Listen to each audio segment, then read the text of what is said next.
All right, welcome everyone.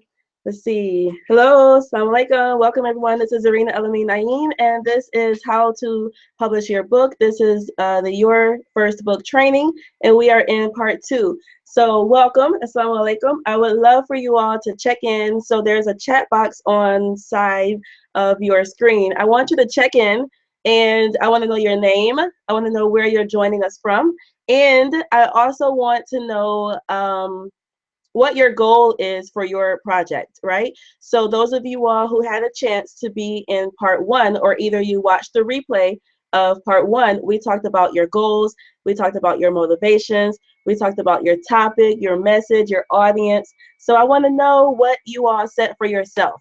Okay, so I want you to check in with your name, your location, and what is your goal for your book. Okay, what's your motivation? What's driving you? What's pushing you forward with this project? Okay, so I'm going to allow you all to do that. I'm going to actually turn off my screen because I'm going to set my slides up so that we can get started.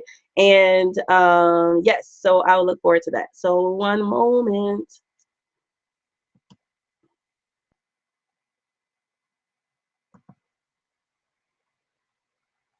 Okay, so you all can hear me fine. You can see me fine.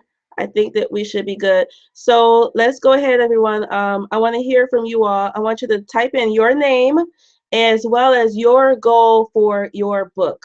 So what do you want to get out of this process for yourself?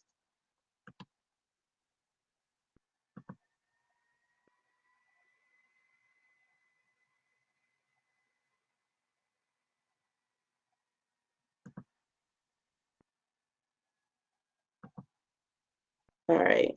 So let's see what we have here.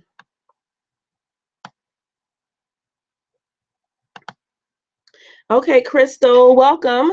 So Crystal is from Arizona, and your motivation is to change your life.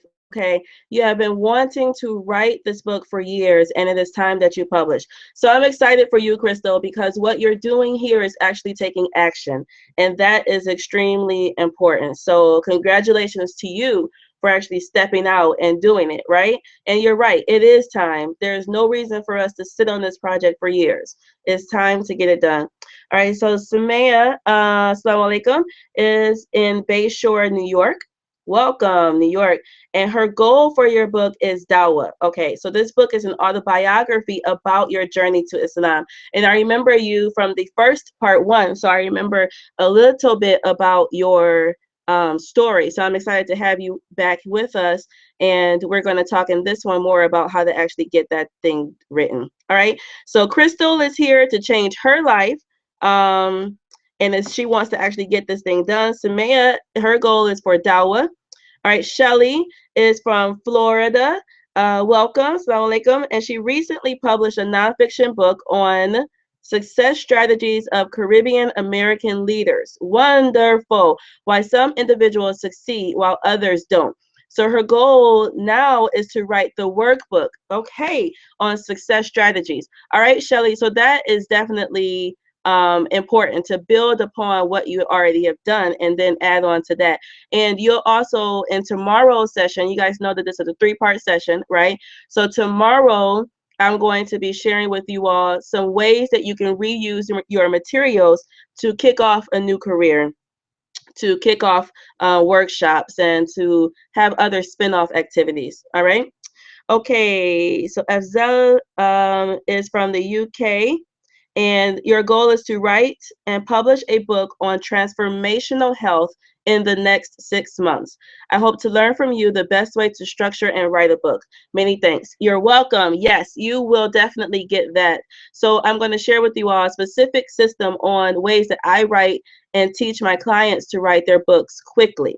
I am also assuming that you all have gone through part 1 of the process.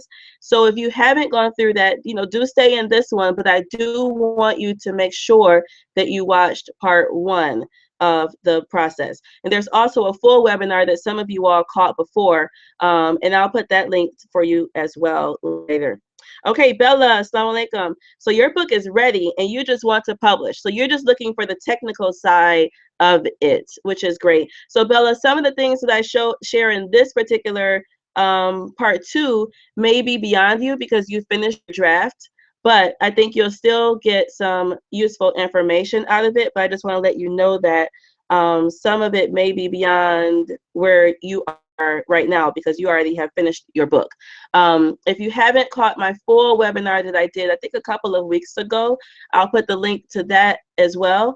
And then next week, I mean not next week, but tomorrow, we'll also be talking more about the spinoff activities. And I'll give you information on the full book program that is going to be kicking off as well. Okay, so Zahra, assalamu alaikum. So Wildflower, hey, aka Zahra, my goal is to enlighten and inspire. So I'm working on 2 pieces right now, and inshallah, I will publish this year. So yes, Zahra, follow this and we will get it done. So that is our goal, to follow it and get it done. So I'm going to be sharing with you all some things, and I'm going to need for you all to meet me halfway, right? So I'm sharing with you, and then you got to meet me the other way. And I'm going to share with you in this session how to actually do that easily. All right, Nashid, I'll say welcome. Glad to see you back with us. So your goal is to finish your book, leave a legacy to educate and inspire. And so I know from speaking with you, because we had one of those free 20-minute, I always say 20-minute sessions, but they turn into like 40 to an hour. So I know we had one of those sessions, and you're writing a dynamic book about your life, in the inner city, about life in the streets with school and all of those types of things. So yes, and you also already do a lot of training with young people, and this book is going to help you to build your platform to do even more. So we just have to help you get it done. You've been sitting on this thing for too long, right, brother? Now it's time to actually get this thing done. All right, so let's see. Akila, assalamu alaikum, alaikum salam. So Akila Rashid is in Durham, North Carolina, and your goal is to share inspirational information that will be utilized by both males and females to help marriages, families, and communities. Yes, we definitely need that. And you really can't have enough of that. So for those of you all who may be kind of feeling like, oh, there are a lot of books out on my subject, and marriage is a subject that we have, several books out on in that genre, but there is always room for more. And your spin is going to be unique. So what you're bringing to the table is always going to have it's going to fill an additional gap, that is there. All right, Nepsa, welcome, Nepsa. So Nepsa is Nepsa, her goal is to create an awesome marketing campaign for her book. And Nepsa, we remember you from last session as well, and you're a vendor trainer. So you teach people how to make money with vending. So when they go to fairs or they go to expos or places, any place where you can set up and sell, you teach people how to do that properly. And you've been doing that for a number of years. So now you're going to be working on your vendor training book, and you want to know how to do more marketing for your project. All right. Okay, so for those of you all who haven't checked in yet, I want you all to just check in with your name, where you're joining us from, and what your goal is. Remember, we talked about this in the last session. So I hope that all of you all at this point have solidified your goal for yourself in this project. Okay, now let me skip back over, and I'm going to share my slides with you all. Now let's see. Okay, share. Okay, so it's about 12:07. I guess we can give people maybe a minute to join us here. So I do want to know from those of you all who are here, how many of you all did do part 1? So if you did part 1 of the session, just type in, yes, I did it. And if you feel like it, let me know like what was the #1 takeaway for you from part 1. So just type in, yes, I did it. That's sufficient. But if you do want to share a little bit more, let us know what was the #1 takeaway for you. So that is for you who have already checked in. I also want to know did you do part one? This just helps me to, see what everyone is here and what information you already have. All right, so Khadija, welcome Khadija. And Khadija is already in the authors group. So she was one of the first people to sign up. And I'm going to tell you all more about that today. But Khadija is a mover and shaker. So for those of you all who are going to be setting up and looking for your accountability partners, you want people who are movers and shakers and people who are doing it, who are not just sitting on the fence, just kind of like twiddling their thumbs. You want people who are actually movers and shakers. So Khadija is one of those people, and she is working on a fiction book, and she is in Philadelphia. So welcome, Khadija. Welcome, Khadija. All right, so Miriam is working on a how-to book and starting a group home for people. So you said for years, people have asked you to help them learn how to start a group home. Okay, and you are going to be writing your book on how to start a group home. That is a money-making topic. So I'm going to share with you all tomorrow more about, the money side of it. But whenever you're teaching someone a specific skill, and Daphne has a specific niche, right? A niche for that, how to start a group home. That's something people specifically want to learn. And when they're looking for that information, they're on Google, they're typing it in, then, we want her book to come up because that's going to solve their problem. That is solving the problem for someone who wants to learn how to start a group home, but they don't know how. So bam, here's the book for you. All right, good. So Crystal joined our first session. Yes. Khadija joined it. Yes. Akila, Ezra, yes, Tiandria, yes, Afzel, yes, Samaya. Okay, so Samaya says she caught my enthusiasm and motivation. Yes, I'm happy that you caught that because that is important for you. I want you to be as motivated as I am for you, as excited as I am for you. I want you to have that as well because your motivation and your excitement is going to be contagious for other people. All right, so Shelly caught it. Wonderful. Khadija, yes. All right, so is it Ina? Ina Watkins. So your goal is a coffee table book about Judge Watts. Okay, Judge Watts. Thank you for giving me the name. I know last week I was trying to figure out who was the first judge. So Judge Watts was the first female Black judge elected in Michigan, and she was a civil rights activist in Detroit. Hot dog. All right, I'm excited for that. Okay, so Nashid is saying he heard part one, and the biggest thing is knowing that there is a support group. All of the advice and tips are great. All right, wonderful. So I'm glad that you have been getting something out of it. And yes, what I'm building here is a support group. So I'm really pleased that the people that have been attracted to this training series, like all of you all are movers and shakers. All of you all are positive people. You like helping other people, you like supporting other people, you give positive messages, and that is important. And when you're embarking on something that is big, you want to be around people who get what you're doing and who are going to push you and help you. So yes, this is about building a positive support network. And Samaya has been writing every day since last week. Yay! I'm happy to hear that. All right, so let's go ahead and get started.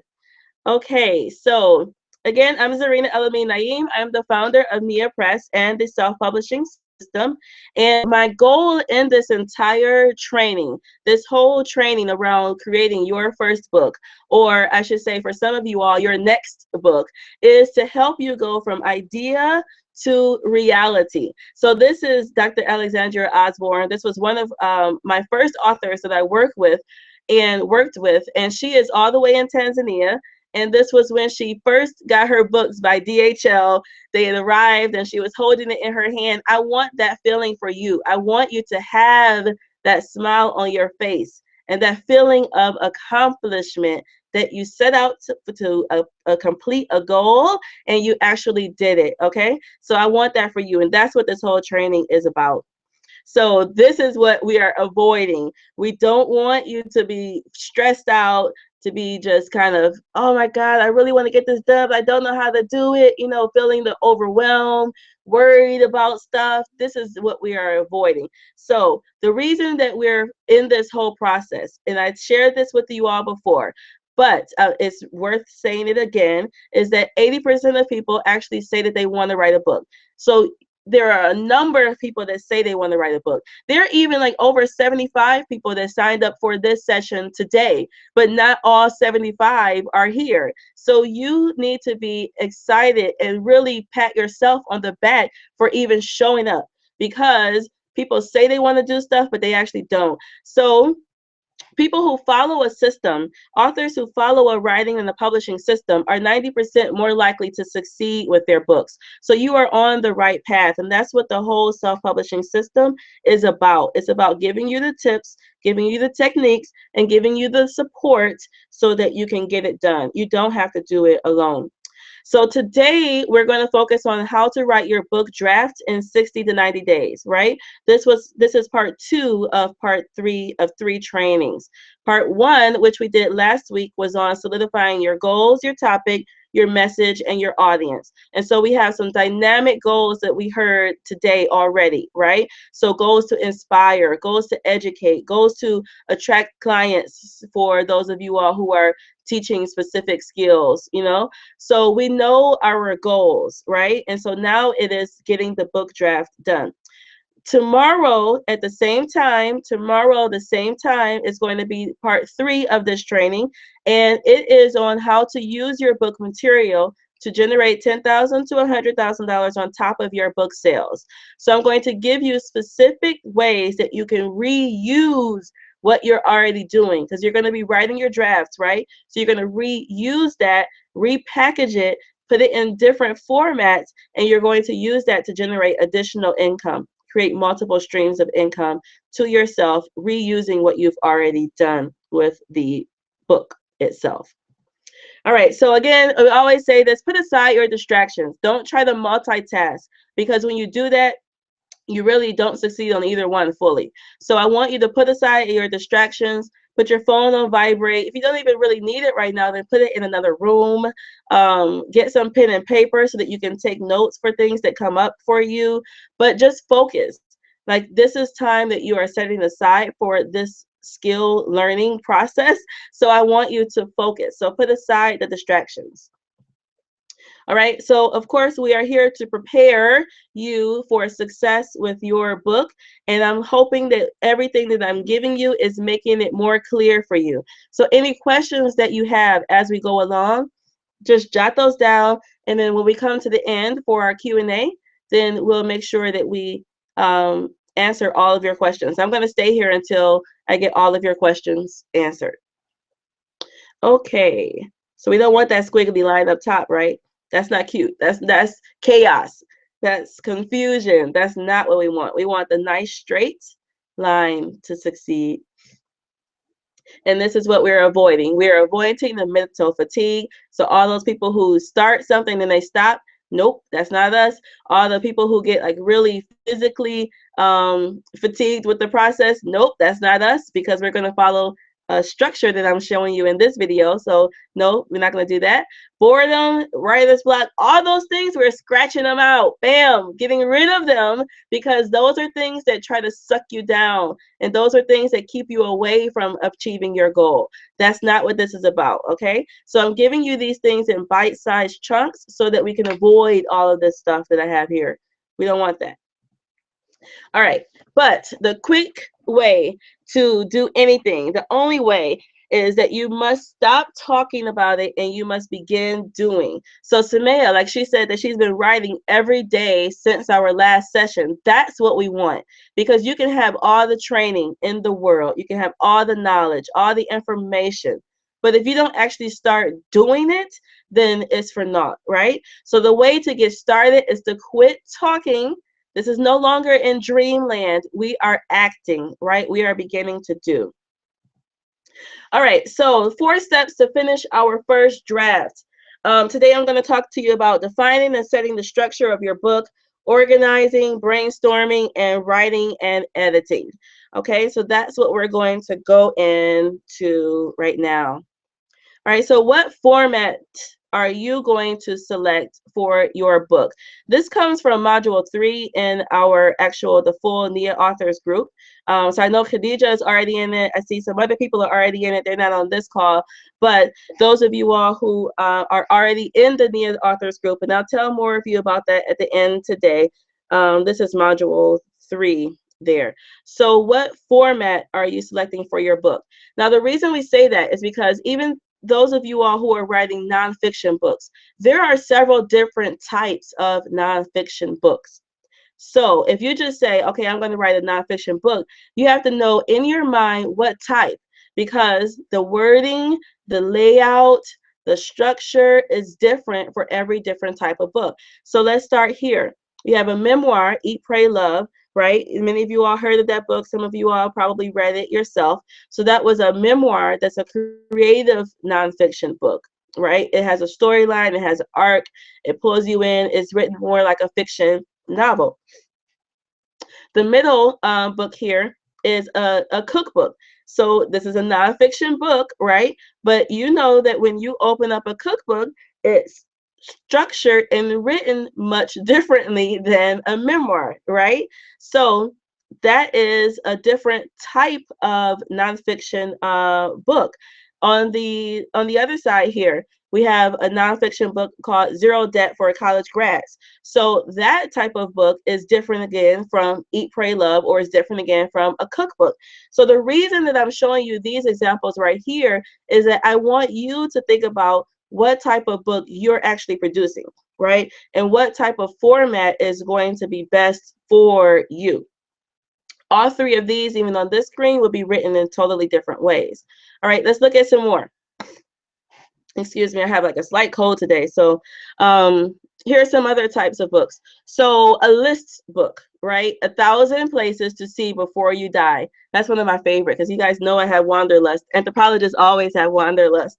So I'm always thinking about my next place that I'm going to go. So, but a list book, 1,000 places to see before you die, that's totally different from Eat, Pray, Love, right? So just listing 1,000 places, but it's a dynamic book that people love to read. They love to pick it up. They love to kind of keep it as a reference, you know? So it's totally different though from a heavy, a creative nonfiction book like a memoir, or it's different than a cookbook, or it's different than a how-to clear your debt book, right?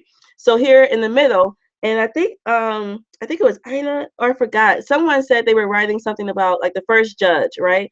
So that could be, or if you were writing a book about Black judges in general, right? So a book like this, the one in the center, African American women chemists. So you can see that maybe would have profiles of 30 women chemists or something, right? And so they would be shorter individual profiles of each chemist, and they would probably have some structure to it where each story was written, each biography was written in similar ways, maybe starting with their life at home and then how they got inspired to do their work and then what was the outcome, you know?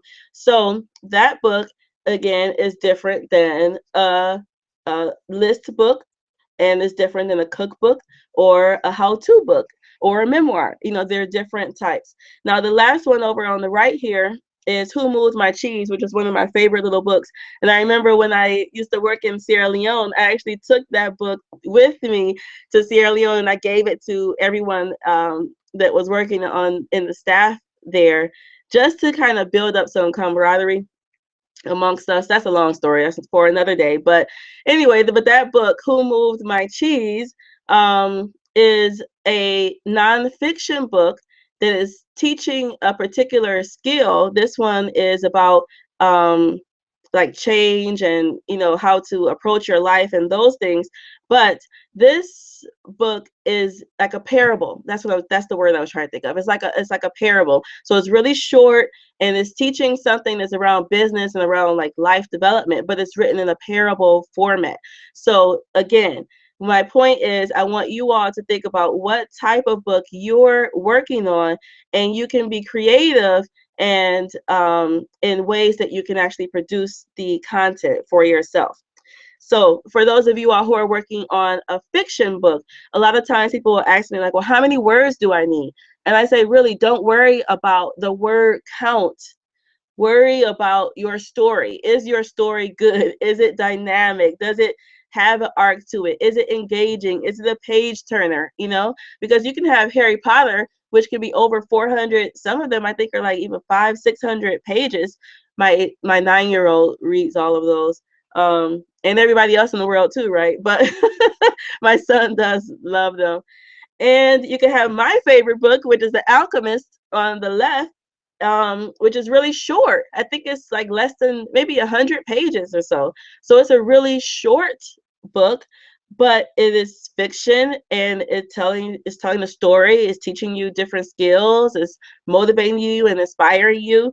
But what if somebody had told Paulo, like, well, you know, for you to have a best-selling novel, you really need to have at least 300 pages or at least 100,000 words or whatever. You know what I mean? Like, he would have just added some extra fluff to it, and it wouldn't be the bestseller that it is today because it wouldn't have such a strong, impactful message. So you know your story. You know, if you want to write a short story and that's what you're going for, then great. But don't just add stuff to it because you think you have to have a certain number of words, or you think you have to have a certain number of pages for your book to be a quote unquote book.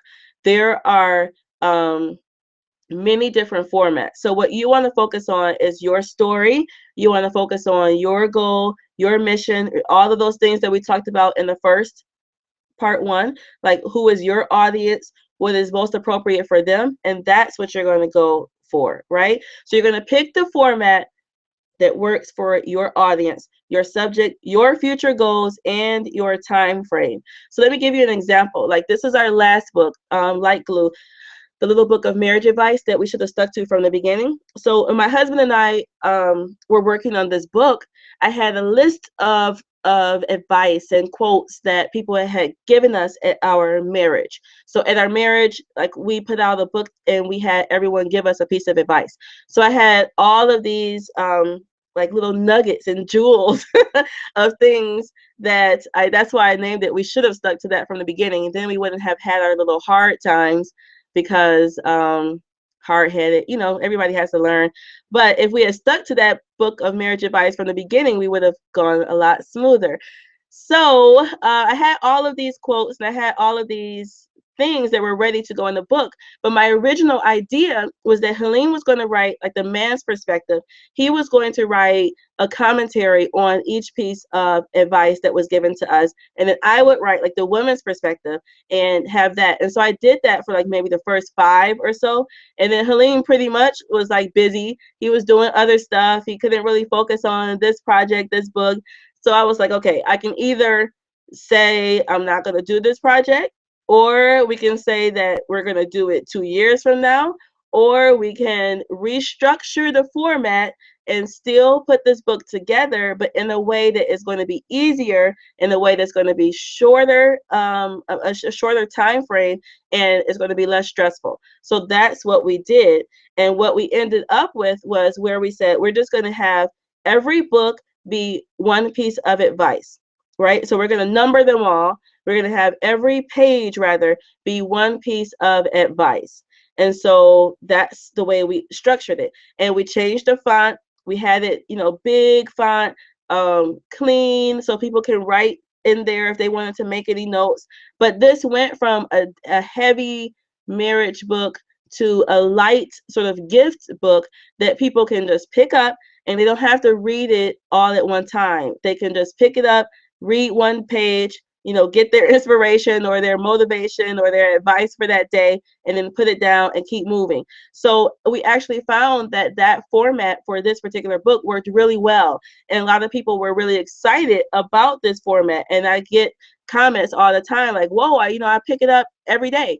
And I read a little piece and it just gets my mind ready and helps me to focus back on my marriage and do the things that I want to do. So what if we had decided that we had to have that commentary, you know, on every page? We had to go in and write our thoughts about that. This book could have taken a lot longer, and it just wasn't going to work with everything that Halim had on his plate at that time. So I'm saying all this for you all to recognize that you have some creativity, you have some flexibility that you can use. There's some creative license you can use with deciding what type of book you want to put out and what format that's going to be for yourself. Never think that you have to have it in just one particular way because that's the way you see books, right? I'm trying to open your mind and let you know that there are different formats. There's different ways that you can get this thing done. So what you want to decide is like what your audience wants, what's best for your time frame, what's best for your research abilities and all of those things, and get the first book done. It doesn't mean that I can't not go back and do another book on marriage when we have more time and write more of the commentary, or someone here is already writing a book on marriage, right? We can just push them to that book. You can always do things later, but your goal right now is to get this first thing done in the easiest way for yourself and recognize that you can always do more at another time. Everything that I'm teaching you, you can just reuse that stuff and create more and more books as you like, right? Don't pigeonhole yourself and don't keep yourself in a box and don't add extra stress to yourself that you don't have to have, okay? All right. So next, after you have decided like the format that you want for your book, what I want for you all to do is to find a model book, okay? So that means go take a field trip, go to the library or go to the bookstore and find a book that is on a similar topic to yours or the same topic as yours and like your preferred structure. So if you decided that you're going to do a list book, or if you decided that you're going to write a creative nonfiction book, find another book that you like that you would love to model your book after. There is no reason that you have to just do everything from scratch. It doesn't mean that you're copying or you're plagiarizing the actual content of their book, right? We're not doing that. But what you're doing is to make the process as easy as possible for yourself. And some of you all, I know, like Nashid is working on a project that is very different. There aren't very many books like his out there. I'll just let you know that he's an artist, so, and he's a writer and he's a speaker. So he's kind of combining all of those things into this one project. So if that's you and you're working on something that's a little bit different, you may not have an exact model for your book. Then find bits and pieces of things that you like and you can still use those as examples. But the majority of you all are not working on something like that. The majority of us are either doing a creative nonfiction or a how-to book or a fiction novel, and maybe you decide that you want to do a list book or something like that. So find another book and model your book after it. Okay. All right, so I don't want you to spend too much time there though, because some people like my mother and like myself, when I go to the bookstore, whoo, I could be in there for who knows however long. But just get 2 to 4 books and then come out. Like don't just spin your wheels and just sit in there and all day. Just find 2 to 4 books, and you may already even know one. You may have a favorite book that you want to model after, or you may just be able to go to your living room or your library or wherever you have in your house with your books and pull one off of your shelf. So just get 2 to 4 books, max, and kind of keep those. Don't bring back 1,000,001 books home from the library, because that again is just adding more stress. It's just overwhelming you. Don't do that. Just get like 2 to 4 books and then move on. Okay, so you have the structure that you want for your book right now in mind. Now you have a model book that you're thinking about that is kind of similar to what you want to put out. And now we want to plan your book. So the way that we do this is to break your book down into sections. So you have your desired format. Like, how many pages is that? How many chapters is it? Like, and then how many words? So I don't really worry about words, but some of you all really like to write by the number of words. That's not how I monitor how much I'm writing. But if that's you, then hey, go for it. But I usually work more on chapters. So when I say, okay, I'm writing a book on the seven steps to build a let's see, the 7 steps to build a happy life with homeschooled children. Let's say I'm writing a book on that, and my children are not homeschooled, so that's not a book that I would actually write. But let's just say, for example purposes, that I am writing a book about homeschooling, and I have 7 steps. So I have, each step is going to be one chapter, right? And then I have an introduction, and then I have a conclusion. So that's 9 chapters that I have in this book. So I know, okay, 9 chapters. That's how much I have to get through. And then I can break that down even further if I choose to. But for me, at that level, I'm golden. Okay. So I want for you all to break your book down into sections. So let me give you an example. So if you say, okay, my ideal length of book is 180 pages, and you have 90 days to write it. If you write 2 pages a day, that's your draft, right? So that's just 2 pages a day. 90 days, you'll have 180 pages. Let's say some of you all are working on a 90,000 word novel, and you have 90 days. All right, so that's, let's say, about 90 hours or so, and that would be like an hour a day. So you would be writing an hour a day for 90 days, and you would have your 90,000 word novel. Okay, so the last one here, so the 9 chapters in 90 days, or 12 weeks, right? So calculate that down. It's about 3/4 of a chapter that you need to write per week. Or you can say, well, I'm going to write a chapter a week, and then I'm going to leave like some extra weeks on the end for my editing, self-editing or such. So what I want for you all is just to break that down. Because if you come and you approach this like, I'm just going to write a book, that's it, I'm going to write my book, sit down, and you're like, oh, this is a lot. I'm feeling a little bit overwhelmed. Like, how many words do I need to get? That's just adding some extraness to it. So break it down into bite-sized chunks. You know that every step that you take, every day that you step, you're working towards that goal.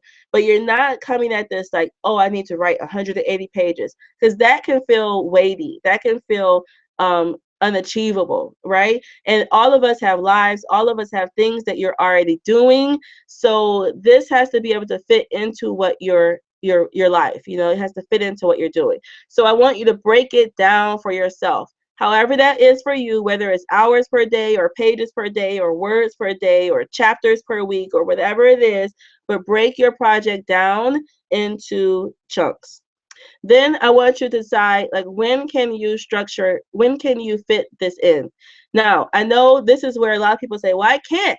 I'm already doing too much. Like, I can't fit this in. I have too much. I will tell you that no matter what you have on your plate, there is time that you are wasting. There is. If you do an audit of your day, you will find that there's time that you spend checking Facebook or such, or you spend talking on the phone to your friend, or you spend watching television, or driving here or driving there or doing whatever. So I want you to really take an honest look at your day, and for you to see when you can fit this in. So if you do decide that, okay, it's an hour per day, maybe you go to sleep every day at 11 or 10 o'clock or 9 o'clock. Maybe you go to sleep at 10 o'clock every day. Or maybe you just add this on to the end of your day, and you do from 10 to 11 every day, I'm going to write. Okay. Or maybe you're an early riser like I am, and you decide that, okay, I'm going to do this in the morning time, or for 90 days, I'm going to take my lunch time. So what I want you to realize is that you have the time, but it may take some adjustments, right? It may take you doing some things differently. And that's okay, because you're working towards a goal. This is not that you're altering your schedule for the rest of your life. This is altering your schedule for a short period of time so that you can achieve something, so that you can make this dream of writing your book a reality. So it's worth the sacrifice. It's worth you making changes to your time, and maybe switching some things around, rededicating yourself so that you can get it done. So after you've decided, what time you're going to do, I want you to write it down. Everything that we're doing is to have it ingrained in your brain so that you can actually not trick your brain, but you're programming your brain for success. So write it down in your planner, or if you have a phone, that's the way you like to use it, then, put it in your phone schedule, whatever you like to use. I'm kind of paper and pen type of person, so I like to usually use my actual hand to write it, because something with the process of writing it by hand, like, even adds that extra layer of programming for myself. So I like that. But if you're all electronic and you want to use your phone, then hey, do both. How about that? Do both. Write it down and put it in your phone. So structure it, schedule it for yourself. Like, when are you going to do that? All right, so it's almost time to write, but the next thing that I want you to do is to tell the world. So you have this process that you're going to be going through, right? I want you to tell other people that I'm working on this book. Why do I want you to do that? One, so that they will support you, and two, so that they can also help to hold you accountable. So when you tell other people, they're going to ask you about this process. They're going to say, oh, I thought you said you were working on the book, but you're going out to eat every week with your boys. You know what I mean? Like, how are you doing that? Or they may just watch the kids for you for a few hours because they know that you're trying to work on this book. So tell the world that you're writing the book. And the reason that you're doing that is for both them and for yourself. Now, I know some of you all, and I know this because you guys have been telling me in some of the sessions, where you maybe don't feel like you have a strong support system, at home. And maybe you've tried to do some things before, but you get sabotaged, or you feel you get sabotaged because of things outside of um, your control. Like, I don't have anybody to watch the kids, or I don't have this, or I don't have that, I don't have that. And those are excuses. And we don't do excuses around here, right? What we do is we find solutions. So if you have an issue, like you have children, I have children, and you need to figure out how to get this done, then you may have to do some things differently. Perhaps you may not have somebody that's going to watch your kids for you for 3 hours a day or something, but you can think and be creative and figure out some ways that you can structure your time. It may cause you to do some things differently, but that's okay. So when you're thinking about this project, I want you to eliminate any excuses.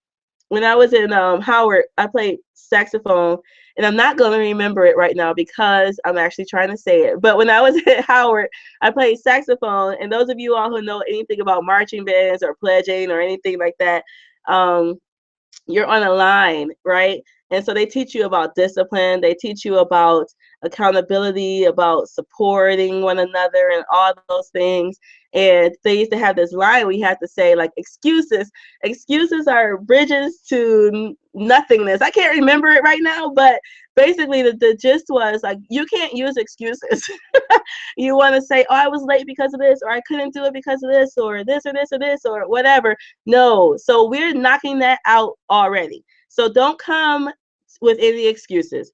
Just know that you yourself are committed to this, and you may have to even retrain the people in your support group to let them know that, hey, I'm committed. And when they see that you're serious, when they see that you're serious about yourself, they will take you more serious. So if you have like a history of saying you're going to do things, but then you don't do them, like, you've trained them to not believe you when you're saying that you're going to actually do something. This time is different. So you're believing it yourself, right? You're going to actually do it yourself. And I'm giving you tips and techniques on how to do it. But I want you to believe in yourself, and then we're going to train those people around you. But even if they don't support you, it doesn't matter, because you're supporting yourself, okay? So tell the world that you're writing this book, and then structure it for yourself. All right, so so tell the world. I got a little bit off because I get really, that excuses stuff, like, gets me sometimes. I tell my son all the time, we don't want to hear those excuses. I want to hear solutions. Like, you want to do something, and you can do it. Put your mind to it, and you can do it. So tell the world, or at least tell your family that you're doing this. So if you're not comfortable telling everybody, that you're writing this book, at least tell the people that are closest to you, so that they can, one, hold you accountable, but two, that they can also know that, hey, mommy's working on something, auntie's working on something, daddy's working on something, Pop working on something, we need to support him in this short period of time so that he can get it done. All right. All right. All right. So the next thing is join a community. So at the end of this, when we get before the Q&A, I'm going to tell you guys more about our NIA Authors group. Some of you all are already in it. Some of you all have signed up or are thinking about signing up. But I want you all to join a community so that you are not alone in this process, so that you have some support with some other people who are doing great, wonderful things. They know what you're trying to accomplish and they can support you. So for some of you all, you don't have family members that know how to write a book, right? You may be the first person in your family to even write and publish a book. So they can't necessarily support you on that side, but joining a community of writers and other publishers so that you can get that support for yourself is going to be key. Okay. All right, so the next thing is to organize. So I want you to all to organize what you have on the subject, okay? So you've picked out your format, and then we want to tell folks, right? And so now we're going to organize. And the reason I have you all organize your things is so that when you're actually getting into the writing times, you're not like looking all around for all your stuff. Everything is in one nice central place. Your websites that you want to quote, any blog links like old emails, messages, posts, articles that you've written or that are appropriate for your book, any notes that you have, like all of that stuff is in one central area so you can just pull from it when you like. And I talked about this more in depth in one of our previous webinars. So if you haven't caught that, I'll send you guys the link. But I think you guys get what I'm saying, right? Pull everything together that you have and keep that in a central location, either in a binder or on the computer. So I use the binder and I use the computer folder. So I print out lots of stuff. I told you I'm a pen and paper type person, but it just helps me to keep it real and I can see and I can, move stuff around easier. So I print out everything and I put it in a binder. So like glue, what I did with that first was I had all the quotes, I printed them all out and I put them in a binder and then I went through it that way. So anything that I wanted to reword, I did that on paper first. Anything that I wanted to like reorganize, I moved from maybe number 38 to number 7. I just would take it out and put it back so that when I got to the computer, it was, smooth. I could just run through it because I already done it on paper first. So I like to use that method. If you don't like pen and paper, then just get a folder on your computer or do both, right? And put everything in there. All right. So when my father, who was coming to me, he had his writings that he had, and they were kind of all over the place. They were on all these separate floppy disks. Some were on paper, some were like in the office upstairs in their room, some were in his other office. They were all over the place. So the first thing we had to do was to organize all that stuff into one central place, printed it out, we put it into a binder, and then we were able to structure it into his book, The Spiritual Atom, Your Guide to Power and Serenity. So he would have never have been able to do this with that stuff all over the place. One, he didn't even know everything that he had. And two, it wasn't in a place where he could actually just reuse it. So some things we had to retype. Some stuff took a little time to get off those floppy disks. You remember those floppy disks? We had to find a reader for that. But in the end, because we organized it, he got his thing done. Okay, so I don't know where you are in your process, if it's as bad as that, but wherever you are, I want you to organize your stuff. All right, so I'm going to run through this part a little bit because those of you all who caught my previous webinar, not part 1, but I did a full webinar before that, I talked about this extensively. And in the outline process, this is also on niapress.com. When you click on articles, you'll see one of our blog posts about this process in depth, okay? But I am going to re-talk about that here. But and if you have any additional questions about this part, then just let me know at the end. But I'm going to go a little bit faster than I went before. So after you've organized it, then I want you to mind map your book. And what that means is that you are just dumping everything out of your head onto the paper. What this does for you is to help clear your brain. It allows you to not worry about, oh, I thought about this and then I forgot, you know. It allows you just to get everything out at once. So you start with a clean piece of paper, and then you think about, okay, here's the topic that I have chosen. You all have selected topics from part one. You have your topic, and then you just, what do people need to know about that? And you get that out, bam, onto your paper. What do they need to know? What questions may they have about my subject? Get everything out down. And I'm speaking more now around the nonfiction portion. Those of you all who are working on fiction, then think about, what characters do I need to have? What are some of the plot ideas or some of the scenes that I'm thinking of right now? What are some of the tension areas that I want to have? Get that stuff and just get it down out of your head onto paper.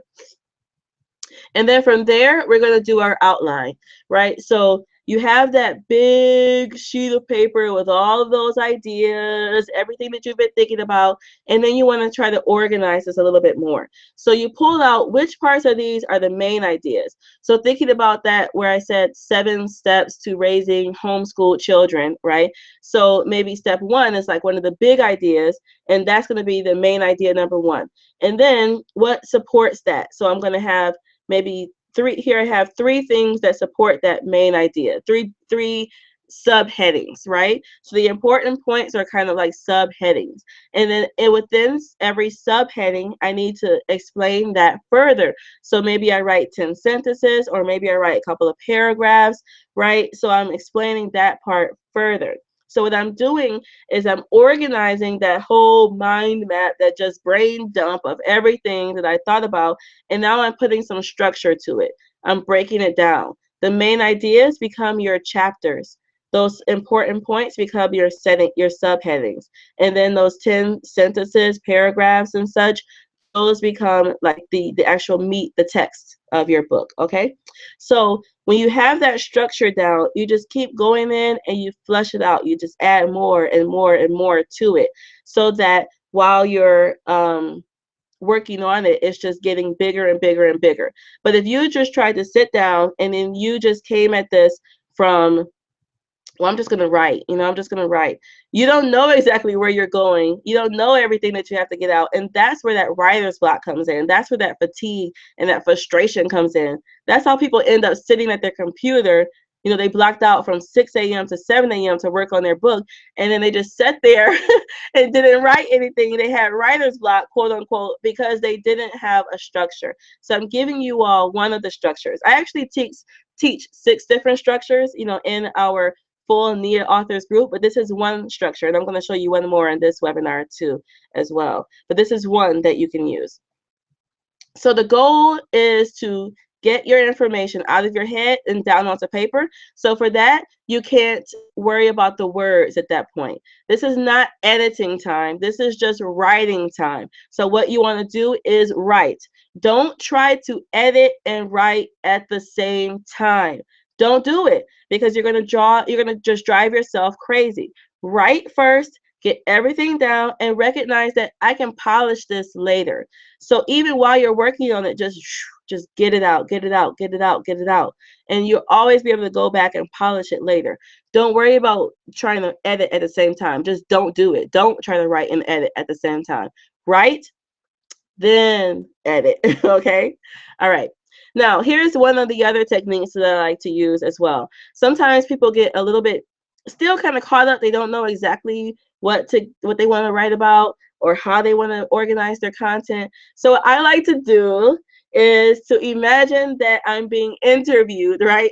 So I'm sitting down with Oprah, or I'm sitting down with on The View or The Real or one of these shows, or a morning show or whatever, and they're asking me questions about my book. They're asking me, well, who are you writing this book for? So if I was kind of stumbling on my audience, then how would I answer that question? Okay, I have to think about that. What was the takeaway message for your book that you were trying to get across? So think about interviews that you've seen with authors and some of the questions that they ask them, and ask those questions of yourself when you're working on this.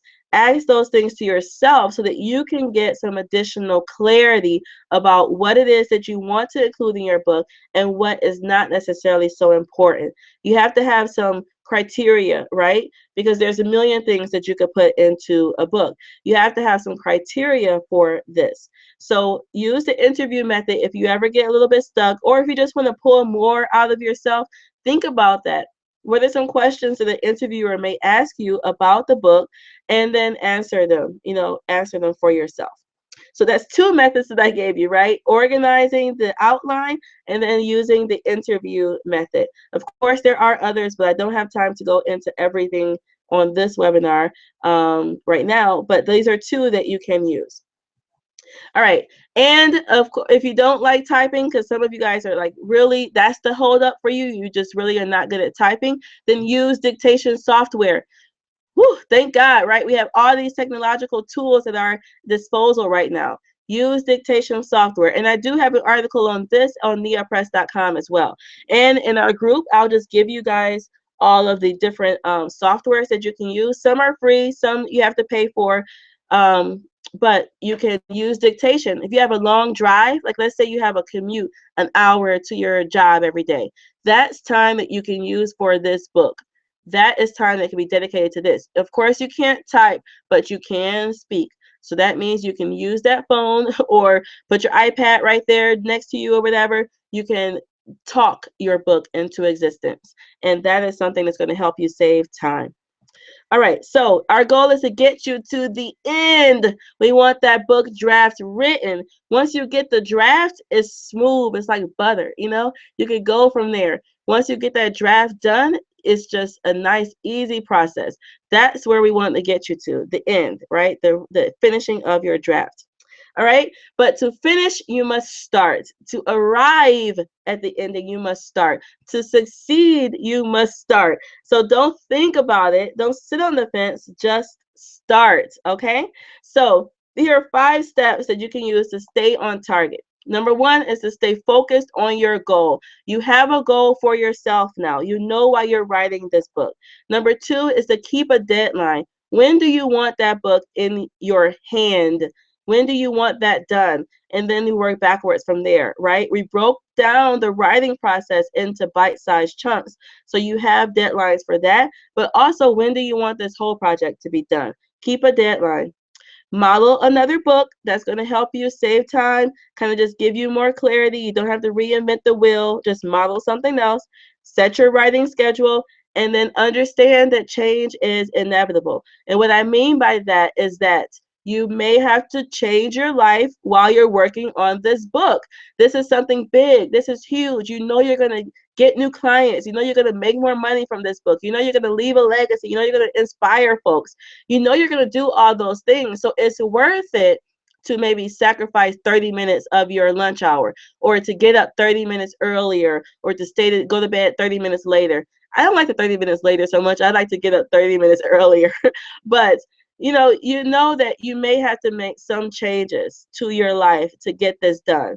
And I want you all to be willing to do that because it's worth it. You know what you're going to get, but you may have to make some changes. All right.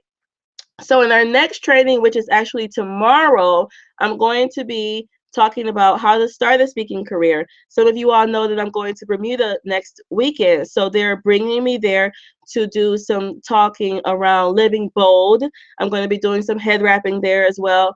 So how do I get those speaking engagements? Like, why do people call me to Bermuda or to Dubai or to Kalamazoo to speak to them? How can you launch your own speaking career? How can you attract clients for yourself with your book? How can you reuse your book to maybe build a course curriculum, right? How can you do workshops? How can you build some membership programs? Or how can you just have some handouts? Or like our young lady here is working on a workbook that's going to be a companion to her book. How do you do that? So that's what we're going to go into tomorrow in our training. And that's all about like just bringing in multiple streams of income, bringing in that income to yourself in ways that are good for you, okay? Ways that are good for you. Because not everybody wants to be a speaker. Not everybody wants to do trainings. So there are lots of different opportunities and ways that you can do it. And you're going to pick those that feel good for yourself. You don't have to do anything that somebody else in the group is doing just because they're doing it. You're doing these things that are fitting for your life, your goals, and the way that you want to structure your being. Okay? All right, so let me tell you guys more about the program before we get into Q&A. So we're going to have a full Q&A. I want you guys to think about your questions, jot those down, and we're going to come to those. But I want to tell you all how you can get more support as well, because I'm always saying push the easy button. Make it easy on yourself, because it is easier than you think, this writing this book process. All right, so in our self-publishing system, we help you get your book done, plain and simple. That's what it's about, just getting your book done with quality, though. All right, so we have 6 weeks of training, and that's going to be every week where I'm teaching you kind of in like what I'm doing now, but even more in depth. I'm teaching you weekly on how to the technical sides, like how to format your book, how to get your ISBNs, how to upload it properly, how to make sure it's accepted by the printer, all of those technical things, as well as more about the writing of the draft, the inner author, building up your inner author armor, all of that stuff we do in those weekly trainings, okay? And then after you know what you need to do, I have months of progress check-ins, so that every other week I'm just meeting with you all. We're just doing some check-ins. What are some of the successes that you have? What are some questions that you have? What are some things that you're maybe kind of held up on? I want to be able to follow you all while we're going through the process. So some other trainings, and I know because I've been in others, like I've invested a lot in a lot of trainings, and they'll give you the information, but they kind of drop you. And then you're like, hey, but I have some questions. And they're like, well, this doesn't come with support. It just comes with the information. You got to figure it out on your own. So I didn't want that for you, because I want to see the books done. And I want you all to be moving through this clearly, smoothly. So we're going to have monthly, bi-monthly actual check-ins. I'm also giving you guys handouts, worksheets, templates, everything that I use to build my books, and for my authors, my other clients, my private clients, I'm going to give those things to you as well. So this is things around marketing, like your press releases. This is things around budgeting, like your spreadsheets. All you got to do is plug in your numbers and it'll calculate your profit margins for you. All of that stuff that you know about now, and things that you don't even know that you need to know. I give you all of those things as well. There are also like a lot of bonuses, which you'll learn about tomorrow. And for the first 20 of folks who signed up, and some of those are actually already taken, so I should say not at 20 right now, but I'm also giving you all a special private coaching call. So for an hour, I'm just going to sit with you and work on your book specifically. So like Khadija, like some of you all who are not on this call right now, you all have that private time with me because you took action already. You're already in the group. So if you know that you want to get support and this sounds good for you, I haven't even given you the full overview, but you can go to neapress.com/publish now, and you'll see more about the process, and you can sign up there. So the program is starting January 23rd. This Monday, folks who are already in the program will receive their first module. So they will get a jump start on the full, group. But officially, we're starting on January 23rd. So my goal for this is just like Muhammad Kamruzzaman. You guys saw him in the last part 1. I want you to have that smiling face. He was just overwhelmed and really stressed out. Like he wasn't sure how he was going to get this thing done. He came to me, we walked him through the process, and now his book is being proofread right now and is about to be released. So that is the feeling that I want for you all to have, that satisfaction of getting it done, okay? So your message is key, no matter what industry. You guys talked about your goals. I want you to get this thing done, and I want to be able to give you some support. So go to neapress.com/publish now after the Q&A or now, and you can sign up even now and get into the group. All right, so I sent you guys an email, those of you all who have been on my email list for a while, because this is how I want you to feel, like, hey, like I did it, I want you to have that feeling of accomplishment because you set out to do something and you did it. So he feels like a winner and not like this old guy, sad, full of regrets. Just, gosh, I really wish I had written that book. I thought about it, but I let life get in the way. I had all these excuses, or I thought I wasn't good enough, or I thought I wasn't important enough, or I thought I just couldn't have enough time. I don't want that for you. I don't want you to live your life with regrets. You've been thinking about this long enough. You have the skills, you have the knowledge, you have some support that's here for you. So we want you to get it done. All right. So registration for the NIA Authors Group is going to close on the 18th, and that's because we're starting on the 23rd. So go to niapress.com/publish now. Check it out. You already know kind of what I'm about. How I like to teach and how I want to support you all. So if you want support, then join the group. Go to niapress.com/publish now. And you can also send us an email as well. All right. So let's get to the Q&A now. So let's go to Q&A. And let's see, minimize this. Can you guys still see it? I think so. 1 second. Okay. Okay, so yeah, so now you see that. Let's see. 1, 2, 3.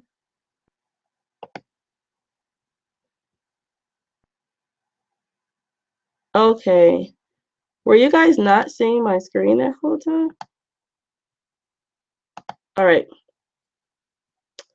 Okay. All right, so now let's get to Q&A.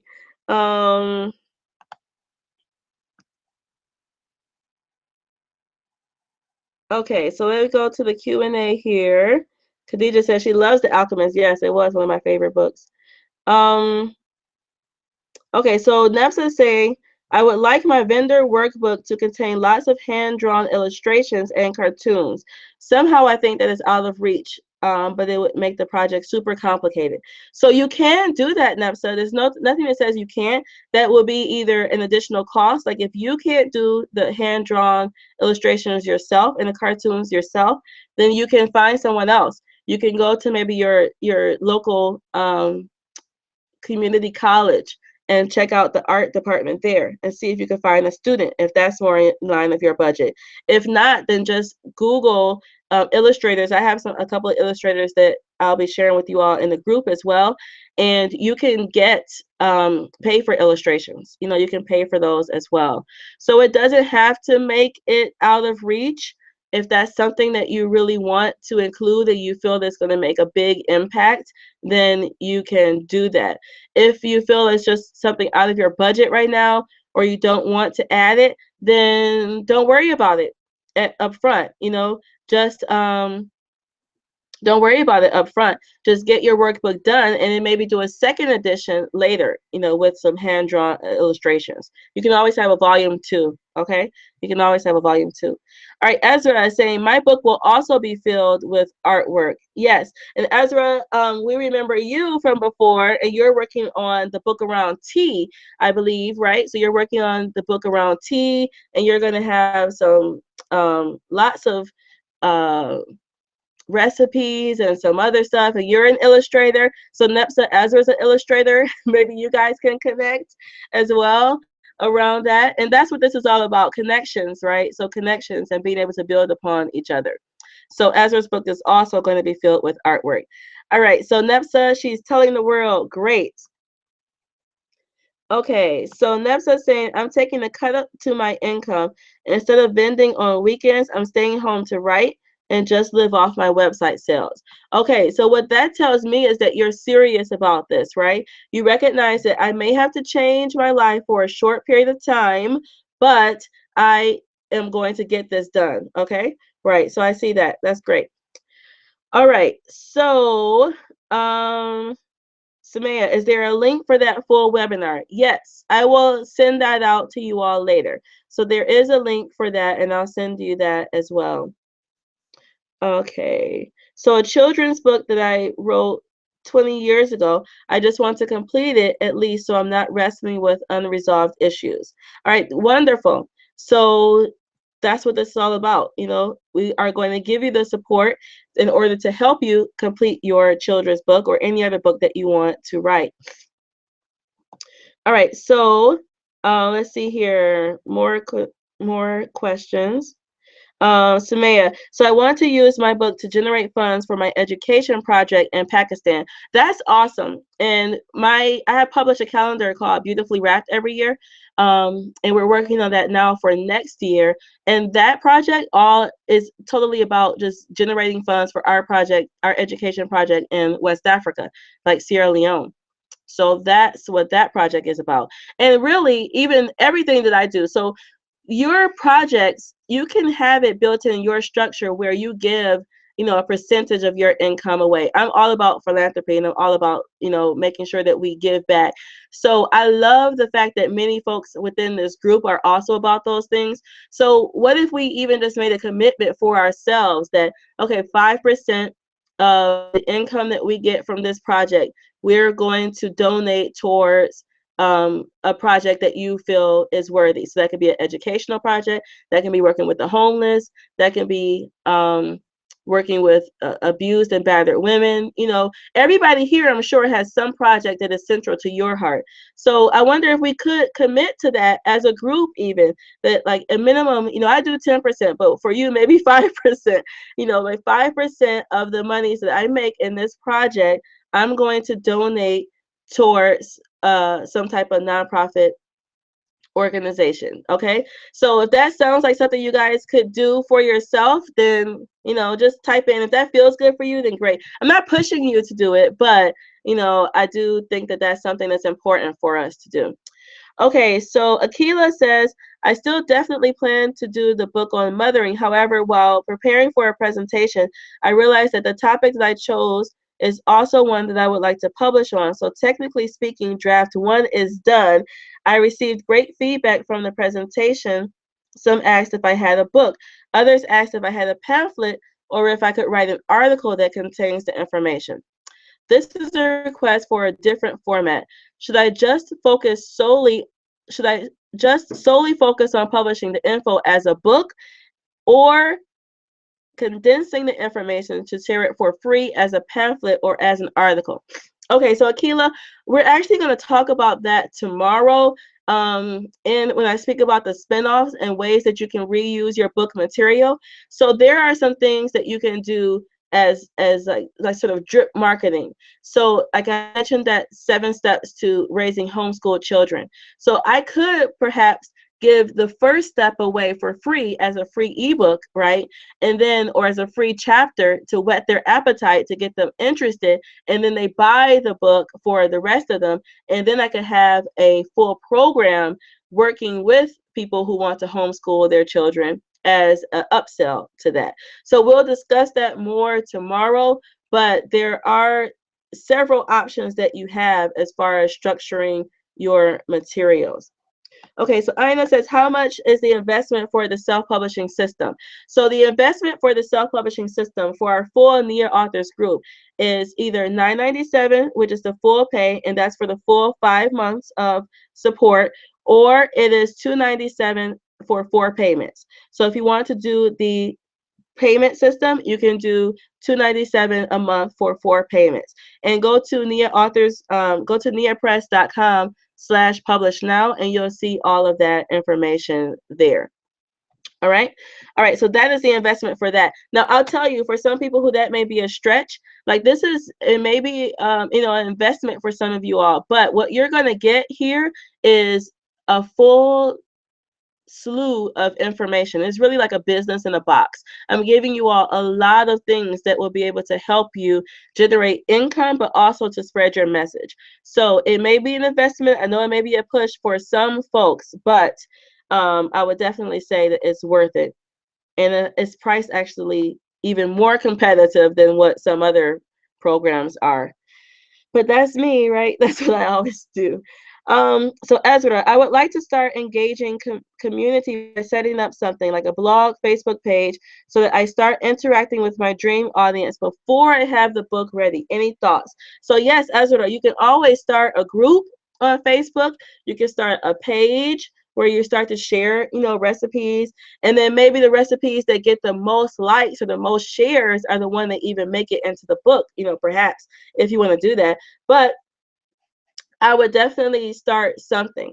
And when I talk to you all tomorrow, I'm going to talk to you a little bit more about building your platform as well, because you want to create a reciprocal relationship with your audience, right? You want to begin talking to them and you want them to talk back to you. So share things about even the process of writing the book on your page, create a new group around whatever subject it is that you're publishing on, and that is going to help you build up some connectivity with your audience. All right. Okay. Okay, so Samaya is saying she's thinking of resurrecting her blog too. You know, once you start working on this, you'll see that you have a lot of material. So your blog can be repost, and we'll talk about that tomorrow, but your blog can be repost of things in your book. You just change it a little bit, and you don't have to create all new stuff all the time. All right? Okay, Samaya wants to include some photos. Wonderful. So Ezra says that she's an illustrator and she knows other illustrators. So bam, those of you all who are working on children's books or you want some additional illustrations in your book, Ezra is here. Also, I have other illustrators that I work with as well, and I'm going to give you all a full list of illustrators in the group too. So you want to find someone who has the style that you like and that you feel comfortable working with. This is whether you're doing illustrations, whether you're doing a cover design, whether you're doing the layout, you know, all of those things. That is key. Finding people that you like. Okay. All right, so Ezra is going to be supporting a Syrian family that she's sponsoring. So I love that. I love, love, love that.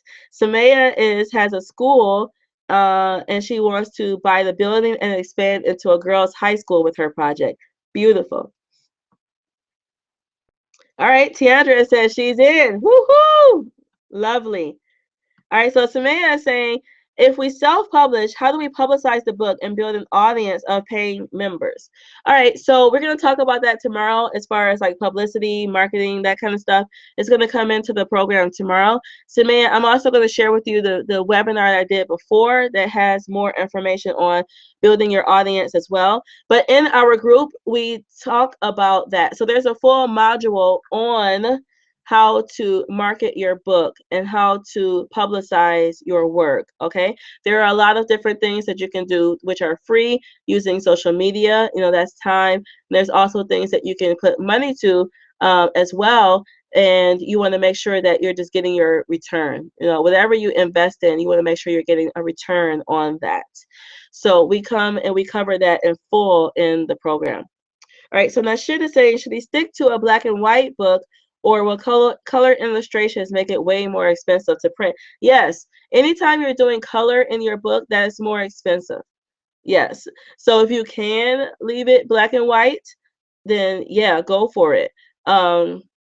Whenever you have color, that's more expensive. Okay, let's see if I'm missing anything. Okay, so now should it say his book was 400 pages, so he decided to split it in half and make it 2 parts. What is too long? Okay, so what is too long? Now, what is too long is dependent upon, again, your goal, your message, your audience, right? So we have to figure out who are you gearing this towards and what is best for them. So as long as your book is not fluff and it doesn't have stuff in there that is not taking away from the actual message, then it's okay to have 200 pages. You know, it's even okay to have 400 pages if that is what is necessary for your book.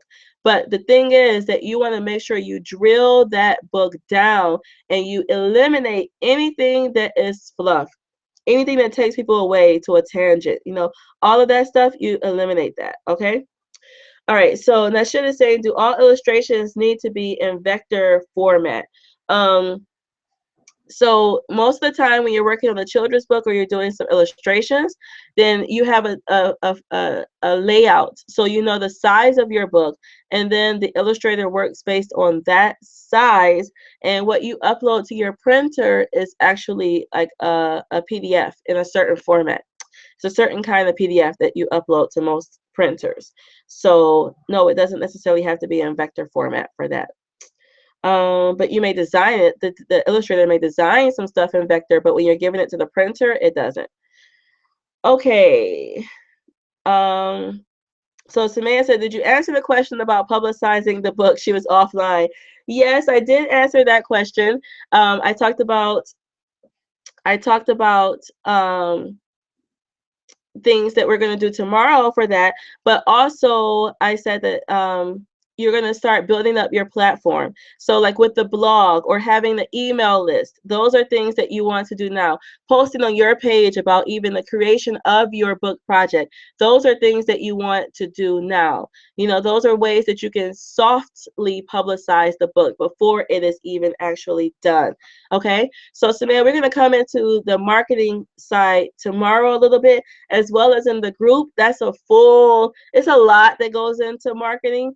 And there are a lot of different options that you have. So we'll cover that in full. But yes, there are things that I want you to do now, which include like just sharing. You can even share, hey, I just took a webinar around publishing. I'm working on my book. You know, that could be one of the ways that you're telling the world about you publishing the book.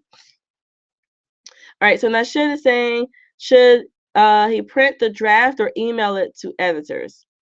So when you find your editor, you talk to them about which way do they want to receive it.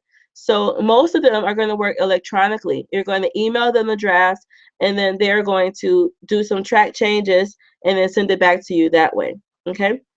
So yes, Tiandra sent in something, says, yeah, so the investment in the course. So this is now like when you are doing things that are working on like building income for yourself, you know, you're investing in a program, you're buying a product that is teaching you something that's going to bring you a return, right? So we're talking about ways that you're going to generate $10,000 to $100,000 with your book, and you're investing $9.97, which is really a small drop for the level of support that we're giving.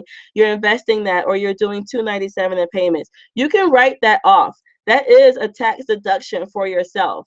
That is a business expense for yourself. So that's a win-win situation. Yes, that is a win-win situation.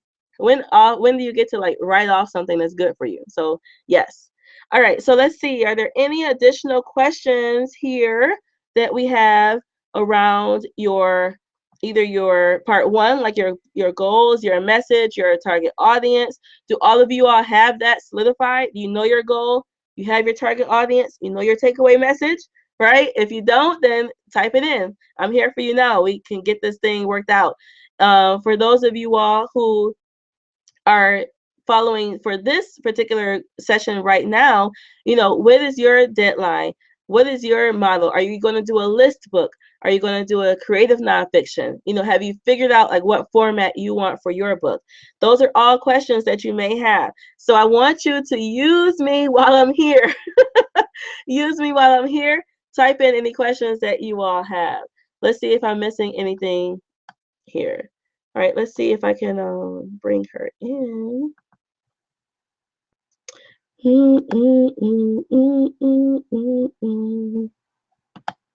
Okay. All right, so let's see. Are there any additional questions? I don't think I see any more yet. Okay, so you guys feel good? If you're feeling good and there's no more questions, then I'm okay. I just want to make sure that I am giving you what you need. So I want you all to let me know what's one takeaway that you have from today's session, okay? Tomorrow, we're going to meet here at the exact same time, and we're going to be focused on money, basically. How to make money with your book. That's what we're going to focus on tomorrow. But what is your big takeaway for today?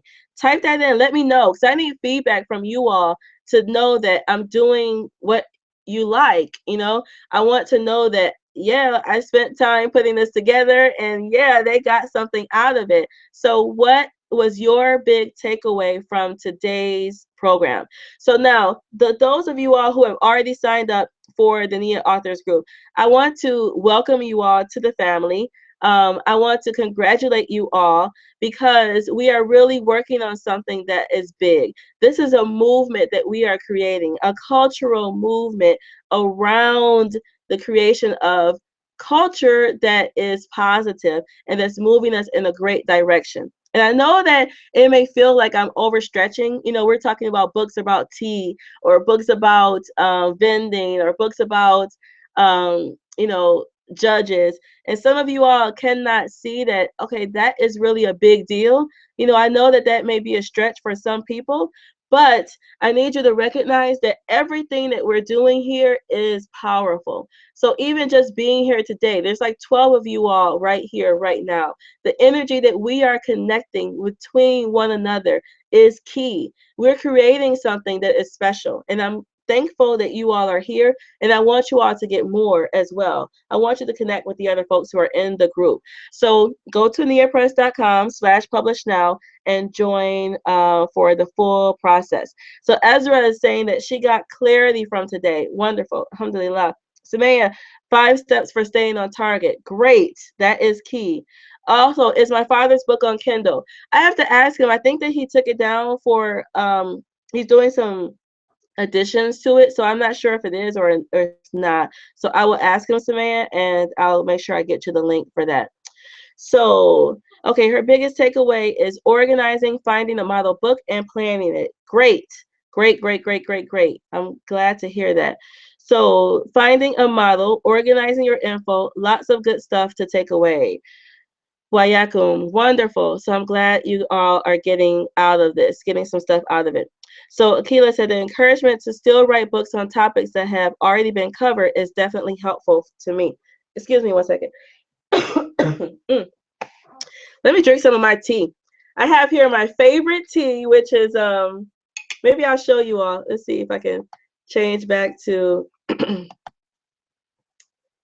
turn my camera on. Okay, so hey, I know it's kind of hard to be behind that screen sometimes because you kind of feel like you're separated, but this is my favorite tea, so I'm going to take a quick little break. Now, this is my hibiscus. If you're from Senegal, you know it as bisap. If you're from Jamaica, you know it as sorrel. If you're from Egypt or like the Arab countries, you know it as carcaday. Whatever, I just call it good. So this is hibiscus with some ginger and some cinnamon, and it is, and some raw honey. It is like the best drink ever. Okay. So I'm glad that you all are getting more information out of the system. I want you to invite some other people to join us tomorrow. So tomorrow is going to be part 3 of this. And then we're going to have these up for replay for the next week or so. And then everybody who is joining the group will be getting started on the 23rd. All right. So that sounds good. Let me make sure I haven't missed anything in the chat. Okay, so Samaya is saying, can the investment in the course be a tax deduction? Yes, the investment in the course is a tax deduction for yourself. In the program, I actually teach you how to start your own publishing company. So if you don't have a company yet and you want to actually start a company like an LLC or S corporation or something like that, I'm going to walk you through that process as well. And that was one of the most beneficial things I found for myself. All right, so Akila was saying encouragement to still write books on topics that have already been covered was extremely important to her. Yes. All right. So Akila is also saying, do I recommend adding multiple future book titles to our email signature? Say 2 or 3. Don't overwhelm the people, but you can list 1 maybe first. I wouldn't say I was the future author of 2 or 3 because that looks kind of reaching. I would start with 1, and then maybe on my page, if I have a blog or if I have an author page that I'm creating, I put the others on there. But don't clutter your email signature line too much. Just put 1, the one that is the most juiciest for you, the one that you're working on first, the one that you're this closest to completion, and put that out first. All right. Okay, Samaya say she loves hibiscus. Sudanese sisters gave her some. Yeah, and Ezra, yes, put it in your book. This is my favorite drink. I drink this all the time. I drink it like this in a jar. So I get my old spaghetti jars or my mason jars, and this is the way that I drink it. Okay, so Hanifa. Hey Hanifa, I haven't seen you before, so welcome. So Hanifa is saying that she took away that it's all right to be inspired or to model someone else's work. No need to reinvent the wheel. Yes, there is no need to reinvent the wheel because you're not stealing their actual words, right? You're not plagiarizing the content of their book. All you're doing is recognizing a great model, and then you're going to remodel your book after that. For example, like Chicken Soup for the Soul. That's a wonderful way that they have submissions. It's an anthology, right? People submitted sections to them or submitted chapters to them, and they compiled them and put them all together, right? So that's really nice. Maybe you want to write a book like that. Maybe you want to do something where you are the editor, but you're not writing the full book. There's no reason that you can't do that because Chicken Soup for the Soul did that. You found a method, and now you're going to model your book after that. So great. So so I think so Ina said I always wondered what to add to hibiscus to make it taste better. Yes, you add ginger, you add cinnamon. Um that's what I add. Ginger and cinnamon, and it's wonderful. And honey. All right. So Nashid is saying he took away his big takeaway is the different ways to break down time. He also had many affirmations, things that he already experienced. I spoke on it. Wonderful. I'm glad that your time here is useful. Okay. Okay, Akila said, gotcha. All right, wonderful. Let's see who this is here. Um, so Nashid said, should he wait for illustrators or just go with what he has, or maybe put out a different version later? Now, here's the thing, right? We're always talking about ways that you can make this project as easy as possible for yourself. A lot of the stress that you guys are putting on yourself, you don't need it. Like you're adding extra stuff that you don't have to do, right? So you want to concentrate on getting this first book done with quality, though, right? With quality, but in a nice, easy way, recognizing that there are always more books that you can put out in the future. So if you say, should I wait for illustrators? If you feel that illustration is really necessary for your book, and that's going to make your book like really pop, and you have the budget and you have the time, you can build that time in, then hey, go for it. But if you don't, then no, don't stress yourself out about that. Build the best book that you can with what you have and do another book later. All right. So Daphne, Miriam is saying, I'm always her motivation to do everything. Love you. I'm wonderful. I'm really excited. Daphne, Miriam lives in my area. She is one of my head rappers. She is part of our head rapping team. She's a head rapologist. But she's also a dynamic sister, and she has a business mind, right? So she is going to be writing the book on how to start a group home. That's an idea. That's something she's been teaching people for a really long time. A lot of us are sitting on skills that are profitable, are sitting on information that we have that other people can benefit from. But if we don't package that, if we don't put it in a format that people can use, then it's not beneficial, right? It's not doing them any good, and it's not doing us any good. So she's sitting on stuff that she can sell and make money for herself, provide for herself, give that 5% to that nonprofit, So you have to be able to repackage things that you already have and put that out there. So love you too, Daphne. All right, so Tiandrea says book modeling info was a game changer for her. Great. Yes, use that. Find a book, model it. A lot of stuff is much easier when you see that somebody else has done it in a certain way. So that's if that's your takeaway, great.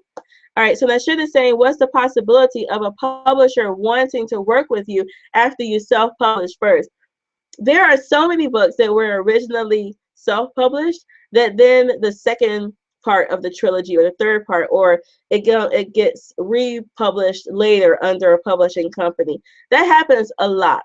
So if that is something that you want, like you want to be traditionally published, you can use this first book to build up your network, to build up your platform, and then yes, you can sell your second and third books to a publisher if you so choose.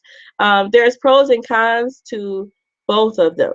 So I would have to ask you, like, if you get really successful with your self-publishing, you got to think about, do you really need to turn that over to a publisher? Because then you're just going to get like 7 to 12% of the royalties. So there has to be some other pros rather that come in for that to justify you actually selling that book to them. All right, let's see if there are any other questions that I'm missing. Okay, I don't think I'm missing any other questions here. So those of you all who are signing up now, on Monday, you will receive your first module. So those of you all who know that you want to join the group, then join it now. Like, you don't have to wait until after tomorrow. Like, we're gonna officially open after tomorrow, but you don't have to wait till then. Just join the group now. You're gonna get your first handouts. You're gonna get the first module, and then get started. There's no reason to sit on the fence or just kind of think about, should I do it? You know what this is about. You know if this is good for you. You know if you want to get your book done. And like my friend Shayman says, are you serious or are you curious? Like, if you're just curious about publishing and you kind of just don't really want to do it, it's just, whatever, then this is not the program for you. This is for people who actually want to get it done. I'm going to help you. I'm going to hold your feet to the fire. I'm going to give you the information, but I also need you to kind of, meet me halfway. I can't do the whole thing for you. Like, we have to work together. So that means that you may have to change your schedule. You got to dedicate yourself. Maybe change your life, restructure some time, rededicate some time in the next 6 months or so, and then we're going to get this thing done. All right. So I do not see any additional questions here. So, okay. So, okay, great. Breathe. All right, so I'm going to close us out in a prayer, and I'm going to ask God to clarify our message. I'm going to ask God to clarify our intentions. We're going to ask God to make this project beneficial for not only ourselves, but for the world at hand. We're going to ask for this project to be a source of income for us, a source for us to be able to inspire, be able to educate, be able to uplift other people.